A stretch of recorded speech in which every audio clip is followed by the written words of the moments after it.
fun. It's me. I'm back. Hey, it's Tim with the Profit Express. You know what? I was already recording some shows here today, and I was heading out to the car, and I'm wearing this jacket, and it got me thinking about this really awesome shopping story I had with my wife. And it focused around this one idea that perception is reality. And if you're a business owner, if you are a sales professional, you know how important your customers' perception of you, your products and services really are. So I wanted to share it. I headed back into the studio. Thankfully, Mike, my engineer, is still here. I jotted down some notes. So this is going to be fast and fun, but here we go. So again, this is the jacket. I was purchasing it at a local mall.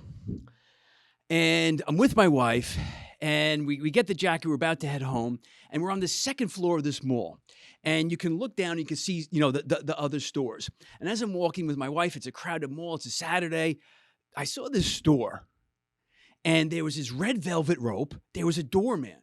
And behind the red velvet rope, there was like 8 people waiting in line to get into the store. So I kind of stopped. I'm curious. I'm like, what's going on there? And then inside the store, because you could see completely into the store, there was only 2 people there. So I stopped, and I nudged my wife. I said, Carrie, I said, what do you know about this store, Hermes? And she looks at me. She's like, oh, my God, in complete embarrassment and disgust. She's like, it's Hermes. I'm like, oh, sorry. Obviously, I don't shop there, right? And you could tell. You looked at the place. It was oozing richness. It was oozing exclusivity. And I said, babe, check this out. There's 2 people in the store right now, and it's not a celebrity. It's not LeBron James at his own private shopping party. They look like regular people. I don't know. And they basically had the store to themselves. And yet there was 8 people waiting outside behind red velvet rope, waiting to give Hermes their money. To me, it was just such an amazing kind of smack in the face about perception's reality. And that's what I want to share with you today. Think about this. How do your customers perceive you, your brand, your service, your products? Because there's nothing more important than how our customers perceive us. Because if there is a great perception, if they love doing business with us, you know what? They recommend, they refer, they tell stories, just like I'm doing with Hermes, and I've never shopped there before. So, and also, I jotted down in the notes when I was in my car, I have bonus material. On one of my previous interviews with John Taffer, Bar Rescue fame, he shared something with me. You're going to want to hear this one too. Don't go anywhere. So I hop online, and I got to find out more about this Hermes, right? And they were founded in 1837. So they've been around for almost 200 years. And some of the language that they use, on the website, just listen to this. Quote, it's an audacious and elegant art of living, exquisite pieces, savoir-faire of excellence. Listen, I can't spell half of those words, but you know where I'm going.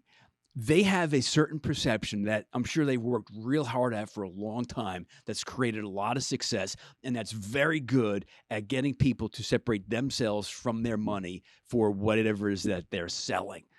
So, I mean, that's just absolutely tremendous. Now, if we think about a red rope experience, ask yourself this one.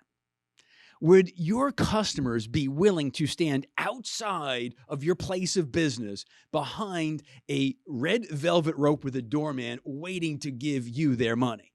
Now, listen, I am confident. I do have a lot of very happy, long-standing clients who love me. But I cannot imagine them standing behind a red velvet rope waiting to give me money. They'd probably just pound on the door and say, Tim, let us in.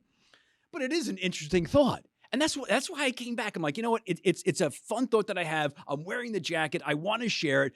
So it's a quick show here today. And it's like,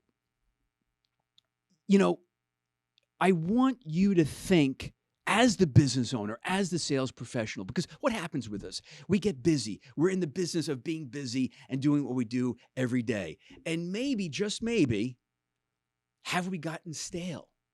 Have we really thought about the experience that our customers really have? So here's a suggestion. And I know I'm guilty of it. I'll be the first one to say it. I have not done a customer survey in a long time. And as all this is coming to me, I'm going to do one. I suggest you do one, whether you do an online one, an email, informal, formal, in person, whatever. Take the opportunity to expose yourself. Ask your clients and customers, hey, what do you think about my products and services? How can we make it better? How is it to do business with us? What can we do better? And you don't, I mean, I'm sure you're going to get a lot of positives, but you may get some eye-opening critiques, some great ideas. Who knows? So, which now leads me also to the bonus. I want to share this one again. And in all of the authors that I've had on the show, all the books that I've read, I've never heard of the idea that John Taffer shared with me that day. And again, if you don't know John Taffer and Bar Rescue, shame on you. It's a great show. Check it out. What he does is he goes into bars and restaurants that are on the brink of failure, and he basically saves them, right? Tremendous show. And so when I had him on the show, he's like, Tim, the restaurants and the bars that I go into that are on the brink of failure, you know, once they're fixed and they're heading on the right track, what I always tell them is they're not in the business of selling cocktails, or they're not in the business of selling appetizers and entrees and desserts. I'm like, really? I'm like, he caught my attention. He's like, the restaurant, the bar, and quite frankly, for that matter, any business is in the business of selling reactions. I'm like, huh? And he's like, yeah, Tim, think about this. You go on a date, you're with your wife. You're in this nice restaurant, you're excited to be there, and you order the meal, you smell it, everything smells delicious.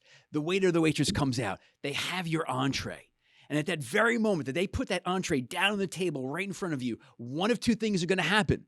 Number one, you're going to say, oh, this is delicious, I can't wait, and you're salivating, right? Or you look at it and like, oh, okay, and you just start to eat a meal. You're in the business of selling reactions. Hermes was clearly in the business, and they do an awesome job of selling reactions, because the people who were on the other line, on the other side of that red velvet rope, looking in, they knew that once they got into the doors, and it was a couple of them, you know, family and friends, whatever it was, their own little group, they know that they would be having their own little private experience, and that other people would be gawking into the window saying, oh, what's going on there? Like, even I did. And then perception's reality. And they feel exclusive, and they feel important. And then they tell people, they make recommendations, they refer. And that to me is what makes that whole experience I had with my wife so important for so many of us. So you know what? If you haven't done that survey, do that survey. You may get a real good nugget that, you know what, you can breathe some new, fresh life into your brand, your product, your service that can elevate that perception. And it can encourage your customers to be willing to stand behind a red velvet rope. Listen, it's the Profit Express. I'm wearing the coat. I had to come back in here, but I got to get out of here. I'm in a rush. Thanks for listening. And listen, it's each and every week. We're winning the battle of business together. The socials, you know all that. All right, I'll catch you later. Oh.